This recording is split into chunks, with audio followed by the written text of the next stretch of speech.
বিশ্ববাজারে তৈরি পোশাক রপ্তানিতে এখনো দ্বিতীয় অবস্থানে বাংলাদেশ। তবে সেই অবস্থান ধরে রাখা এখন আগের যে কোনো সময়ের চেয়ে অনেক কঠিন, কারণ রপ্তানি প্রবৃদ্ধিতে বড় ধরনের ধীরগতি দেখা গেছে। অন্যদিকে প্রধান প্রতিযোগী দেশগুলো দ্রুত এগিয়ে যাচ্ছে। ডব্লিউটিও এর সর্বশেষ তথ্য বলছে ভিয়েতনাম এখন বাংলাদেশের খুব কাছাকাছি অবস্থানে রয়েছে।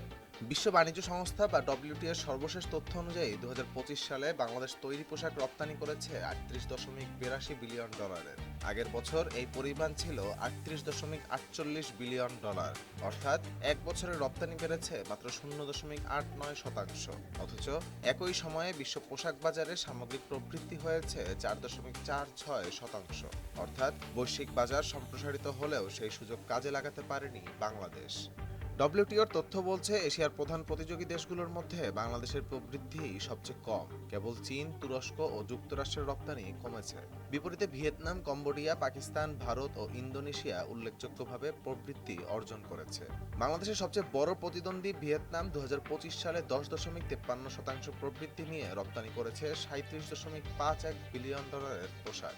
ফলে বাংলাদেশের সঙ্গে দেশটির ব্যবধান কমে দাঁড়িয়েছে মাত্র 1.31 বিলিয়ন ডলারে। এদিকে কম্বোডিয়া অর্জন করেছে 16.88% প্রবৃদ্ধি, পাকিস্তানের প্রবৃদ্ধি 6.83%, ইন্দোনেশিয়ার 5.79% এবং ভারতের 5.47%। রপ্তানি ধীরগতির প্রভাব পড়েছে বৈশ্বিক বাজারে বাংলাদেশের অংশীদারিত্বেও। 2024 সালে যেখানে বাংলাদেশের হিস্সা ছিল 7%, 2025 সালে তা কমে দাঁড়িয়েছে 6.76%। বিপরীতে ভিয়েতনামের অংশীদারিত্ব বেড়ে হয়েছে 6.53%। অন্যদিকে এখনও শীর্ষ রপ্তানিকারক দেশ হিসেবে রয়েছে চীন। তবে দেশটির রপ্তানি প্রায় 5% কমে 157.11 বিলিয়ন ডলারে নেমে এসেছে।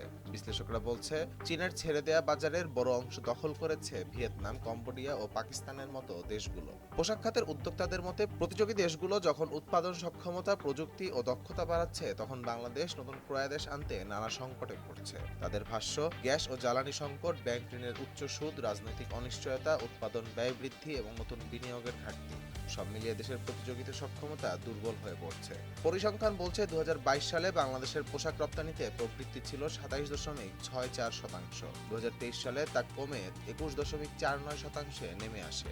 2024 সালে কিছুটা ঘুরে দাঁড়ালে প্রবৃদ্ধি হয় 7.23%। তবে 2025 সালে আবার তা 1%-এর নিচে নেমে এসেছে। রপ্তানিকারকদের আশঙ্কা, উৎপাদন সক্ষমতা বৃদ্ধি, অবকাঠামোগত সংকট সমাধান এবং নতুন বাজারে প্রবেশে দ্রুত পদক্ষেপ নেওয়া না হলে বিশ্ববাজারে দ্বিতীয় বৃহত্তম পোশাক রপ্তানিকারক দেশের অবস্থান ধরে রাখা বাংলাদেশের জন্য কঠিন হয়ে পড়বে।